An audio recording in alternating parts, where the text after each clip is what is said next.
कि बहुमत सीधा मिलेगा या मंडी लगेगी। और ये मेरा भी नहीं है सवाल, आपका भी नहीं है, ये तो बड़े दो नेताओं के, कांग्रेस बीजेपी दोनों नेताओं की तरफ से आया है कि तोड़ फोड़ की गुंजाइश दोनों तरफ चल रही है। दिनेश गुप्ता जी।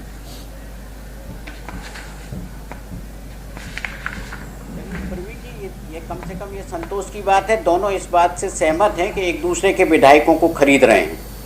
इसमें कोई दोनों के बीच में कोई किसी बात का कोई विवाद है नहीं, लेकिन दोनों के जो बयान है ये इस बात की ओर इशारा कर रहे हैं कि सुरक्षा का भाव दोनों राजनीतिक दलों में है। लग रहा है आम रहा है मतलब, लेकिन तब क्योंकि दोनों में यह असुरक्षा का भाव है कि उनको बहुमत मिलेगा या नहीं, उनको ज्यादा सीटें मिलेंगी कि नहीं।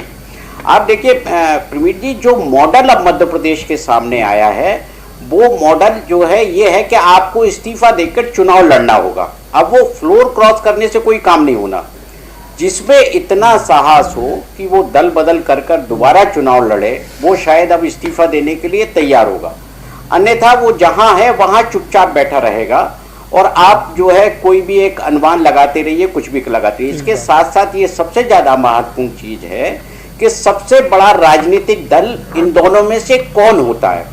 सबसे पहले संवैधानिक आवश्यकता है कि उसको सरकार बनाने के लिए आमंत्रित किया जाए। समर्थन की तो बात बाद में आती है। यदि नंबर गेम में जो पार्टी आगे होगी और वही सरकार बनेगी, उसी के बाद देखा जाएगा कि कोई मंडी लगती है या नहीं लगती। ठीक है, जेपी धनोपिया जी बहुत महत्वपूर्ण बात कह रहे हैं। दिनेश गुप्ता जी ये कह रहे हैं कि भाई इस तरह से अगर देखा जाए कि कौन बहुत करीब है, मतलब किसका लक्ष्य जो है वो कम है, वो तो बीजेपी का है। तो वो कह रहे हैं कि अगर नंबर 1 पार्टी बन के उभरी तो फिर ऐसे में, और ये तो आलोक जी दावा कर रहे हैं कि वो तो दम से ही आगे जा रहे हैं और कोई दिक्कत होगी नहीं। तो फिर ये एक बात और जो दिनेश जी की बात है वो और उसमें ऐड ऑन कर देता हूं कि कौन विधायक होगा जो इस वक्त अब इस्तीफा देने की सोचेगा या आपके साथ जाएगा। देखिए प्रवीण जी, दो बातें महत्वपूर्ण हैं। आदरणीय दिनेश गुप्ता जी बहुत वरिष्ठ पत्रकार हैं, वो सारी बातों के स्पष्ट उन्होंने कहा भी है। 35 करोड़ रुपए भुगतान हुआ, सरकार गिरी और चुनाव लड़ता है प्रत्याशी, और भाजपा ने चुनाव लड़ाया है मंत्री को।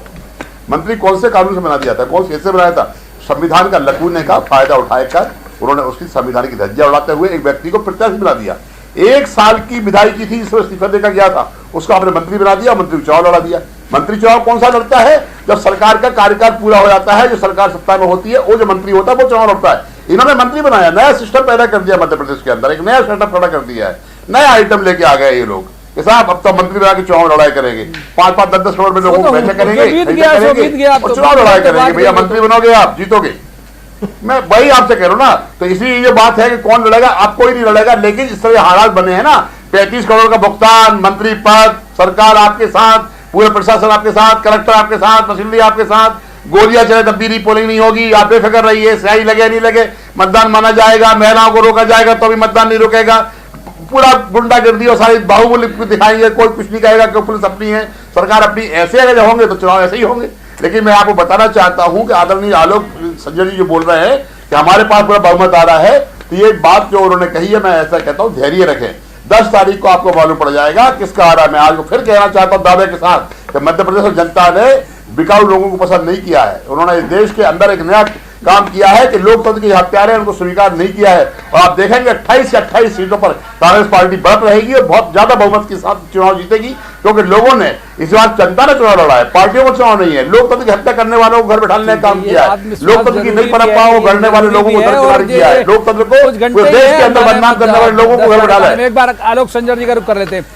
आलोक जी, बहुत सारा बाहुबल, धन बल, प्रशासनिक बल, सब तरह का दुरुपयोग आपने किया जो ध्वनित हो रहा है जेपी धनोपिया जी की बातचीत से, उसके बावजूद उनका ये कहना है कि वो आ जाएंगे। और एक चीज और, जो आज एक वीडियो जारी किया कमलनाथ जो प्रदेश कांग्रेस अध्यक्ष हैं, पूर्व मुख्यमंत्री हैं, उन्होंने कहा कि मुरैना में रीपोलिंग नहीं हुई तो इसका अफसोस है, क्योंकि उनका कहना है कि भाई चुनाव आयोग को ध्यान देना चाहिए था वहां बूथ और आलोक संजय गांव में